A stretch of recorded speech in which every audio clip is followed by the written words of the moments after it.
September 24th. We have 7 days until opener. I'm heading out scouting. Last scouting trip before we leave for the trip, but we'll have another 2 days of scouting between Sunday and Monday before season kicks off. It's coming in hot. I'm just driving, going a ways from town today, about an hour and a half, maybe 2 hours. Basically over on the Wyoming border. So it's about 5 a.m., a little after 5, listening to episode 1 of the Dakota podcast that just came out yesterday. So if you haven't heard of it, check it out. It's the Lone Wolf guys. But yeah, check it out. It's on the Working Class Bowhunter platform. You won't regret it. Kurt's kind of getting them going, and it's going to be an awesome podcast, so make sure you check it out.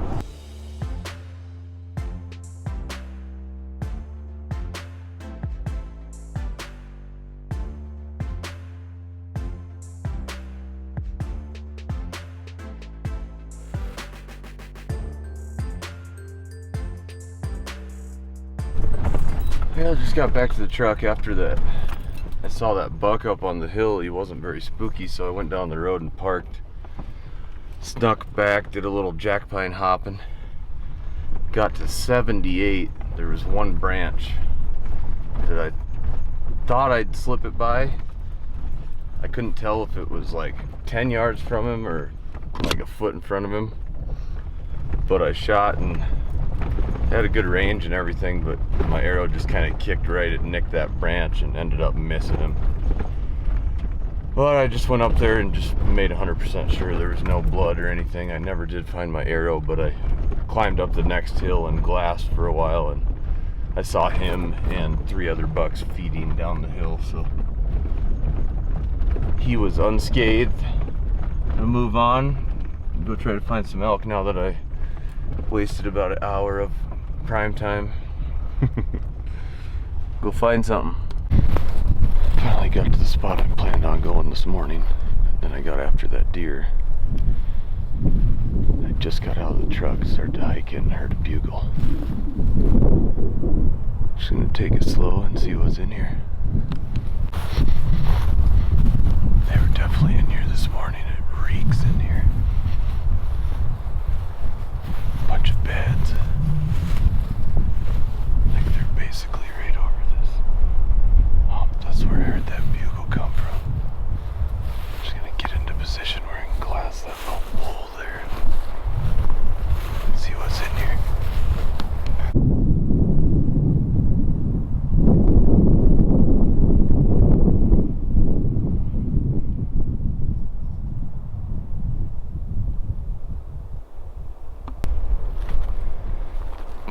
Bigger sounding bull, still ways away, but there's one not too far from here. But they clearly like this area. I was hoping to just get up high and glass, but I think I'm gonna have to go a little further before I can see it. Might try calling a little bit too.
got in on him.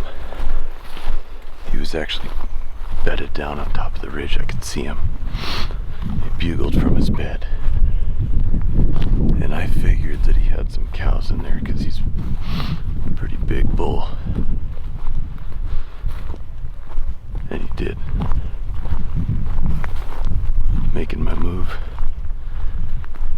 Last time they bugled, it almost sounded like they were moving this direction, so could get a little interesting here. Stay tuned.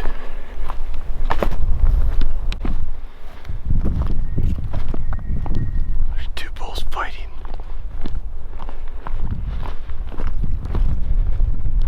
Just gotta get a little further. And it sounds like they stopped moving so fast.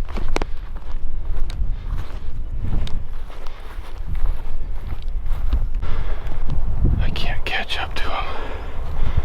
So I'm gonna circle around, keep the wind right, and try to actually get in front of him. I think it might work. They're not too far away.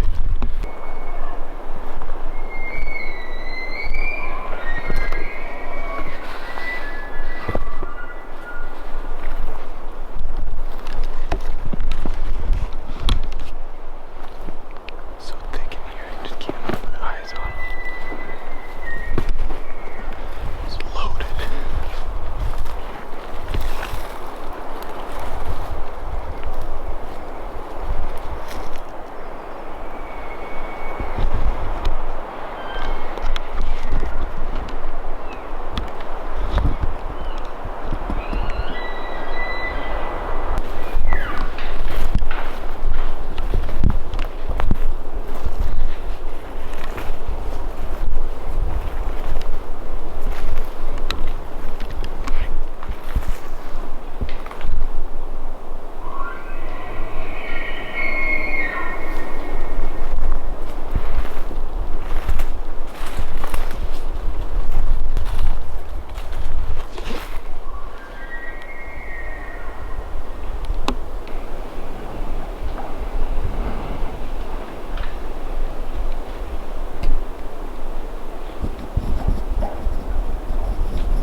So thick, I need to call one into 20 yards if I'm going to see it.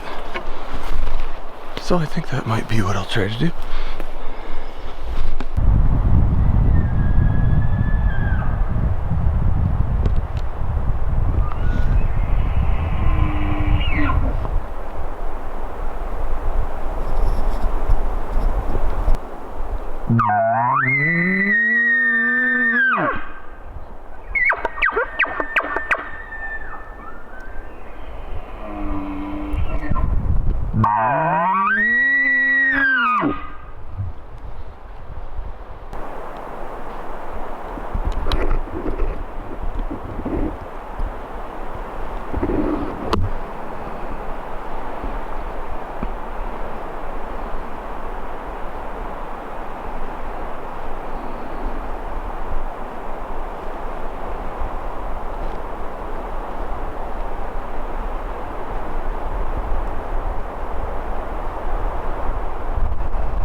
Holy cow.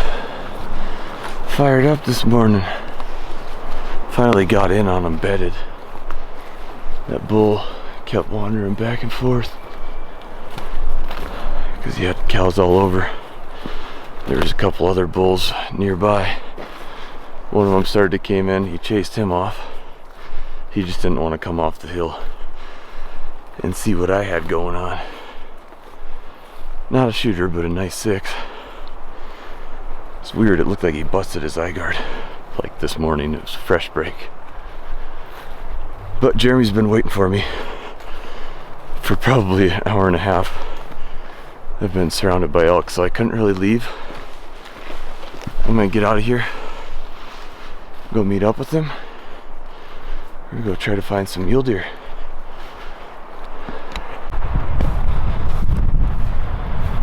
Just ran into some hunters. They informed me they shot a bull in here yesterday, and I'm walking out, and there's the gut pile. They said it was like a 276 point, but that's pretty cool. Nice guys. I told them where those elk were headed. They're gonna go sneak in and see if they can put an arrow in one. But I'm gonna get out of here. Jeremy's probably like, where the hell is this kid? Go find him, and we're gonna go try to find some mule deer, I think, the rest of the day. So fun morning. I haven't had any service, but I texted Jeremy, told him to pick me up here. I'm coming down the hill around the corner, and I see him pull out up here, and so I started running, and he got around the corner. I hope he turns around and comes right back, otherwise I got a really long walk back to my truck. He almost drove by me again. Was there elk up there? No, I was trying to get service. I was walking around the corner and I saw you pull out, and I was whistling, and I was like, no, get back here. I was like, I wonder if I'm driving away from him, but I need to get service. And then I'm like, okay, I'm gonna start walking up this road, but I wasn't positive it was your truck. I just saw a black truck. I was assuming it was. We just spotted a decent mule deer buck, and it looked like he was gonna bed next to that shady cliff. So Jeremy's got his bow. We're gonna sneak up there, and if he stays there, we're gonna be like right above him, which might not work, but because we might have too steep of an angle, but he might move a little bit. Who knows? It's a hell of a hike to get up to high there, so we're gonna start the climb. We're about to climb like 300 feet in a short amount of time, and then try to figure out how to get on top of a rock cliff. This is our idea of a good time right here. Let's go get it.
too steep. I don't think there was any other way to couldn't- do it other than maybe to try to come up there, but then he would have winded us. There's no way you could shot. The cliff pops out, and all I could see was the front edge of him. I finally saw him right before he took off. I'm sure he saw our shadows, but we didn't have a choice. I guess if we could do it over, we could have tried to go down that hill over there, had we known. Yeah, but he was facing that way. Yeah, it wouldn't have. Big country out here. Big old burn area. It's crazy to think this used to just be forest. Now, it's what we like to refer to as the Black Hills Prairie. Where we are right now is currently a little sketchy, so I'm going to stop videoing. Almost back to the truck. Jeremy's twiddling his thumbs back there. I don't know what he's doing. But this is one of those hills that going down, it's a good old quad burner.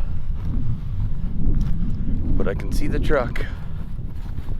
So we'll go see if we can glass up another one. We're kind of running out of time because if we shoot one now, I'm gonna be strapped because I gotta go get the kids from daycare tonight. But we'll give her a couple more hours to see what happens and roll out.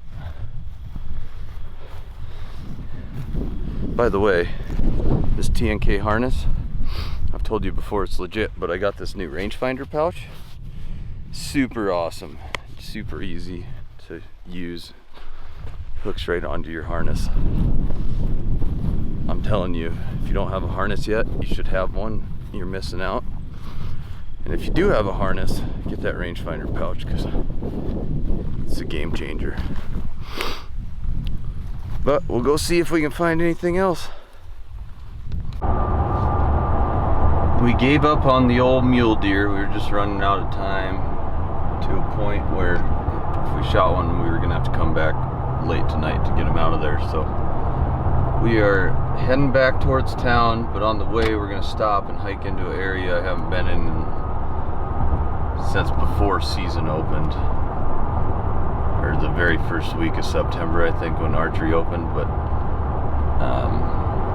I'm kind of confident that the elk moved out of there because there wasn't a lot of cows in there, but I guess we'll see what the cameras tell us. We have 4 cameras in there, and if there's hasn't been that many elk in there, I'll probably yank most of those cameras down, so that way we can put them up somewhere else that's a little more worthwhile. When we check the first 2 cameras, there's a really cool young up-and-comer bull. It's hanging in here, but he's young, not a shooter, but he will be. In a couple years he'll be a stud.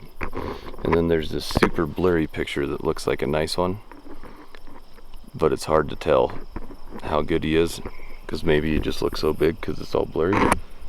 But we're going to check the other 2 cameras. Hopefully they're on there too.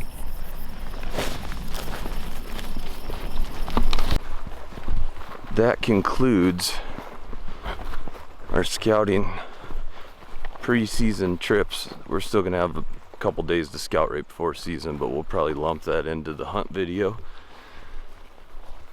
So we got these cameras checked, we yanked one, and we're gonna leave the other 3 up because there was one bull that looked pretty dang good in here, but didn't have a great picture of him. So hopefully he's big. We might check these in a week or so, like day before season possibly. Otherwise we'll just leave them up, and if we're having trouble, we'll sneak back in here sometime in middle of October if we're not filled yet, and find a bruiser that's just holding up. This is a really cool area that I don't think gets hunted super hard, but super rugged country. So late October I would definitely chasing them around in here. Yeah, it's definitely not very forgiving, and that's why they're probably going to be here late October after they get pressured, because people aren't going to come in here. But we're checking out till the hunt. We'll see you then.